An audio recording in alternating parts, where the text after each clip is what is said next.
আম্বেদকাৰ এইটো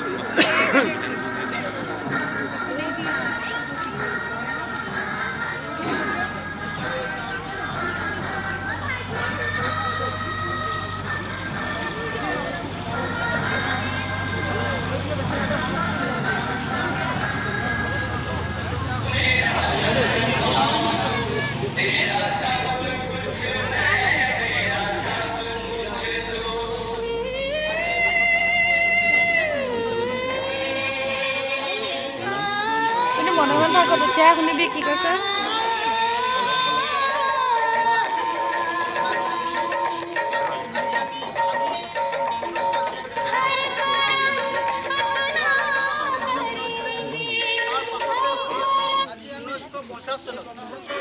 আমাৰ দেশত এটা আইন লাগু হৈছিলে। আগতে আমাৰ দেশ আম্বেদকাৰে এখন আইন বনাইছিলে। আগতে আমাৰ দেশ ইংৰাজৰ সেই আইনৰ অধীনত আমৰা ভাৰতবৰ্ষৰ স্বাধীন জনসাধাৰণে কিছুমান নিয়ম আছিলে, নিয়ম আমি সকলো বান্ধি লৈছিলে আৰু সেই নিয়মখিনি বান্ধি লোৱাৰ পাছত আমাৰ দেশখন স্বাধীন হোৱাৰ পাছত আমি ভাৰতবৰ্ষৰ স্বাধীনতা লাভ কৰিছিলোঁ আৰু এটা নিয়মৰ মাধ্যমেৰে আগষ্টত আমাৰ দেশ স্বাধীন হৈছিলে, ঘোষণা কৰিছিলোঁ। তাৰ পাছতে যেতিয়াৰ পৰাই 1950 চনত আমাৰ দেশত এটা আইন লাগু হৈছিলে। গণতন্ত্ৰ আম্বেদকাৰে পালন কৰি আহিছিলে আৰু আজিও আমি এই আইনৰ অধীনত গণতন্ত্ৰ ভাৰতবৰ্ষৰ জনসাধাৰণে কৰিছোঁহি কিছুমান আৰু এইটো আমাৰ নিয়ম আমি এই কাষত বান্ধি লৈছিলে আৰু সেই নিয়মখিনি বান্ধি লোৱাৰ পাছত আমাৰ দেশ স্বাধীন হোৱাৰ পাছত আমি সকলো ৰাইজে স্বাধীনতা লাভ কৰিছিলোঁ আৰু আমাৰ নিয়মৰ মাধ্যমেৰে আমি সকলো দেশ ৰাইজে অধিকাৰ প্ৰাপ্ত কৰিছোঁ আৰু সেই অধিকাৰ মতে আমি সকলোৱে মুকলিমূৰীয়াকৈ স্বাধীনভাৱে আমি নিজৰ আত্মাৰ পৰা যিকোনো আমাৰ আহিছিলোঁ আৰু আজিও আমি এই অধিকাৰখিনি আমি ভাষাটোৰ পালন কৰিব কৰিছোঁহি আৰু এইটো আমাৰ কাৰণে এটা পবিত্ৰখন আমি এই ভাষাটোৰ गणतंत्र दिवस है और हमारे गणतंत्र दिवस हमें সকলো রাজ্যে आपको सबको मालूम होगा कि गणतंत्र दिवस क्या है। गणतंत्र दिवस ये है कि রাজ্যে অধিকাৰ প্ৰাপ্ত কৰিছোঁ আৰু সেই অধিকাৰ মতে আমি সকলোৱে মুকলিমূৰীয়াকৈ স্বাধীনভাৱে আমি নিজৰ আত্মাৰ পৰা যিকোনো আমাৰ उनका जो आइन कानून অধিকাৰখিনি আমি उनकी तरफ से था, हमारा कुछ পালন नहीं কৰিব পাৰিছোঁ भारत का कुछ नहीं था। আৰু মই उसके बाद हम लोगों ने लड़ के अपना देश को स्वाधीनता दिलाई है। देने के बाद में दिवस है आज के दिन 26 जनवरी 1950 को मालूम होगा हम लोग का देश दिवस क्या है। गणतंत्र दिवस ये है कि संविधान पहले लागू हुआ है 1947 के पहले संविधान के हमारा जो लागू होने के बाद हम लोग ये ब्रिटिश के अंडर में था, बहुत बड़ी राहत मिली है। उनका जो आइन कानून हिसाब से हम लोग का देश जो था वो आगे उनकी तरफ से था। हमारा देश हमेशा ऊंचा रहा का कुछ नहीं था। हमारे देश के लिए हम लोगों ने लड़ के अपना देश को आगे बढ़ना है तो दिलाई है। देश को देने के बाद आगे लेके जाना है। आज के दिन 26 जनवरी किसी तरह की कोई भी शक्ति 50 को हमारे देश के ऊपर हमला ना कर सके, इसके लिए हम लोग को देखना है। हम लोग हमें संविधान रहना है लागू हुआ है और उस संविधान के लागू होने के बाद हम लोग को एक बहुत बड़ी राहत मिली और उसी संविधान के हिसाब से हम लोग का देश आगे चल रहा है, आगे बढ़ रहा है।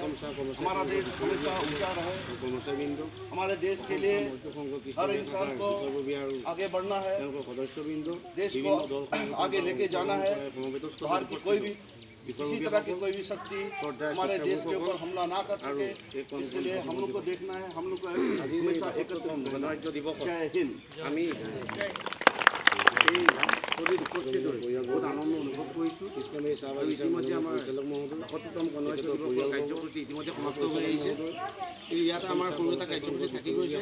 সেইকাৰণে সকলোৱে এই কাৰ্যসূচীত অংশগ্ৰহণ কৰি আমাৰ দেশৰ কাৰণে যিসকলে প্ৰাণ আহুতি দিছিল তেখেতসকলক বিভিন্ন স্মৰণ কৰিবৰ কাৰণে এক মিনিট সময় মনো প্ৰাৰ্থনা কৰি তেখেতসকলৰ আত্মাৰ সদৰুপী বাবে প্ৰাৰ্থনা জনাবলৈ শিক্ষাগুৰুসকল আৰু এই কণ ভাইটি ভণ্টি আজিৰ এই ৭২তম গণৰাজ্য দিৱসত আমি এই স্থলীত উপস্থিত হৈ বহুত আনন্দ অনুভৱ কৰিছোঁ। আৰু ইতিমধ্যে আমাৰ ৭২তম গণৰাজ্য দিৱসৰ কাৰ্যসূচী ইতিমধ্যে সমাপ্ত হৈ আহিছে। কিন্তু ইয়াত আমাৰ সৰু এটা কাৰ্যসূচী থাকি গৈছে। সেইকাৰণে সকলোৱে এই কাৰ্যসূচীত অংশগ্ৰহণ কৰি আমাৰ দেশৰ কাৰণে যিসকলে প্ৰাণ আহুতি দিছিল তেখেতসকলক স্মৰণ কৰিবৰ কাৰণে এক মিনিট সময় মনো প্ৰাৰ্থনা কৰি তেখেতসকলৰ আত্মাৰ সদ্গতিৰ বাবে প্ৰাৰ্থনা জনাবলৈ মই অনুৰোধ জনাইছোঁ। আমাৰ গণতন্ত্ৰ দিৱস উপলক্ষে কণমানি মন্ত্ৰীজনী আমাৰ এটা গীত ধৰিছোঁ চাবতে কোনোবা ষ্টাৰ্ট কৰক। নাই হোৱা।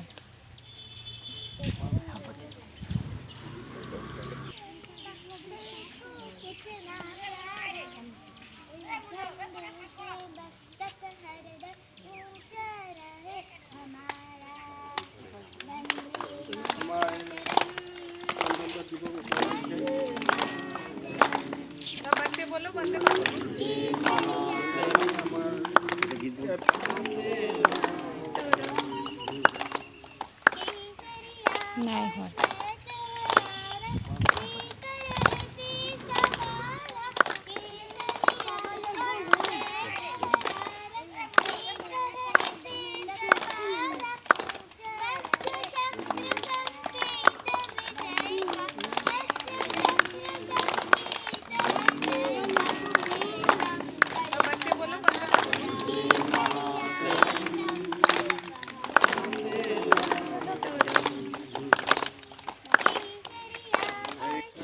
পতাকা উত্তোলন কৰাৰ পিছত ইয়াতে আমাৰ কৃষ্ণদেৱী চাহ বাগানৰ সঞ্চালক মহোদয় আৰু তেখেতৰ নাহিবা ল'ৰা ছোৱালীসকলক মহত্ব আৰু বিতৰণ কৰাৰ উদ্দেশ্য